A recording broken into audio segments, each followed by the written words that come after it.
નાગરિકોના સ્વાસ્થ્ય સાથે ચેડા કરતા તત્વોને ડામવા માટે ગુજરાત સરકાર દ્વારા કડક વલણ અપનાવવામાં આવ્યું છે। આરોગ્ય મંત્રી પ્રફુલભાઈ પાનસેરિયાએ જણાવ્યું છે કે રાજ્યભરમાં ચાલી રહેલા ખોરાક શુદ્ધિ અભિયાન અંતર્ગત મોટા પાયે તપાસ અને દંડનીય કાર્યવાહી કરવામાં આવી છે। ગરમીની સિઝનને ધ્યાનમાં રાખીને ખાસ તરબૂચ, શેરડીનો રસ અને મેંગો જ્યુસ જેવા પીણાના કુલ 1705 નમૂના લઈ ચકાસણી કરવામાં આવી છે।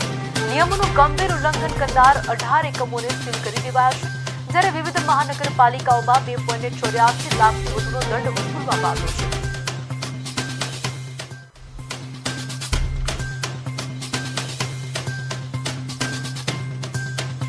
આ પ્રકારનું કોઈ પણ બિનકાયદેસર વેચાણ અથવા તો ઉત્પાદન ફૂડ એન્ડ ડ્રગ્સ ક્યારેય સાંખી લેશે નહીં।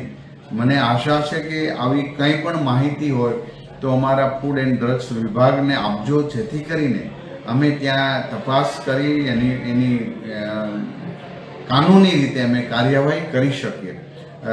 અમારી ટીમ માત્ર ને માત્ર આટલા પૂરતું નહીં, આ અભિયાન કાયમી શરૂ રહે એ હેતુસર અમારા અધિકારીઓ ફૂડ એન્ડ ડ્રગ્સ વિભાગ સતત પ્રવૃત્તિશીલ છે।